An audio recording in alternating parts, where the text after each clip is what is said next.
నాలుగు మంచి మాటలు మాట్లాడమన్నారు, నాలుగు చెడ్డ మాటలు మాట్లాడాలనుకుంటున్నాను. కమల్ హాసన్ యొక్క విశ్వరూపం మీకు ఎవరికి తెలియదు. యాక్చువల్గా చాలా డిఫెక్ట్స్ ఉన్నాయి అతనిలో, చాలా షార్ట్ కమింగ్స్ ఉన్నాయి. మొట్టమొదటిది ఏంటంటే he is very knowledgeable man. Number 1, cinema క్షుణ్ణంగా తెలిసినటువంటి ఒక మనిషి.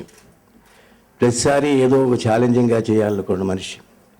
అతనికి తెలియని విషయం అంటూ లేదు. టెక్నికల్గా కానీ, డైరెక్టోరియల్ సైడ్గా కానీ, యాక్టింగ్ సైడ్గా కానీ ఏ విషయం, అదొక్కటే అతని పెద్ద డిఫెక్ట్. అంత నాలెడ్జ్ ఉండకూడదు సినిమాలో. ఎందుకంటే ఫిల్మ్ఫేర్లో నేను ఒకసారి ఒక ఆర్టికల్ చదివాను.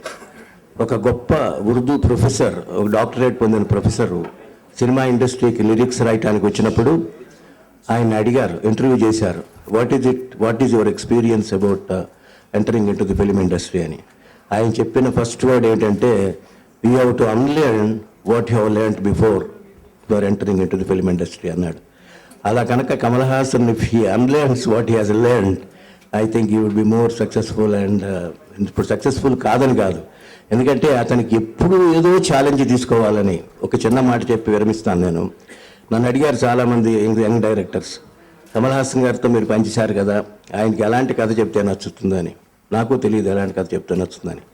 అయితే ఊరినే జోక్గా అన్నా కదా, ఆ హీరో ఇందుట్లో వచ్చి వరల్డ్ ఛాంపియన్ ఫుట్బాల్ ప్లేయరు, చాలా గిన్నీస్ బుక్ ఆఫ్ రికార్డ్స్కి వెళ్ళిపోతాడు అతను అంటే, అది మామూలు కథే కదండి అన్న. కాదు, అట్లా చెప్పకూడదు, అంతవరకు చెప్పి వదిలేయకూడదు.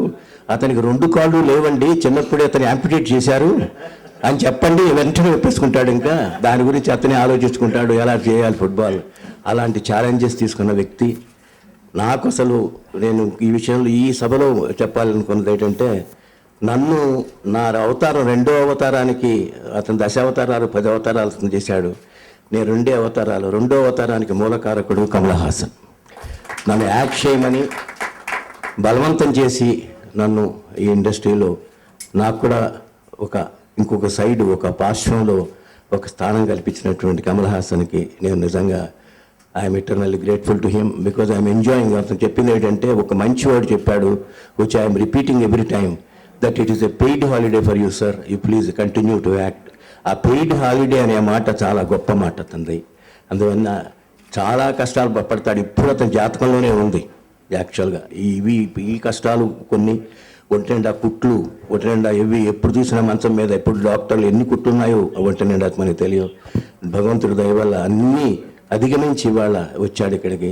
ఇలాంటి నారాయణరావు లాంటి వాళ్ళు అండగా ఉండి ఇండస్ట్రీలో ఉన్నందు వల్ల మళ్ళీ అతను సాయిగా చక్కగా కలకాలం ఉండి చేయాలి, మంచి సినిమాలు చేయాలి అని మనసారా కోరుకుంటూ, వయసులో పెద్దవాడిగా శతమానం భవతి శతాయు పురుషస్తేంద్రియో ఆయుష్యేంద్రియే ప్రతిష్టతి అని మనసారా ఆశీర్వదిస్తూ సెలవు.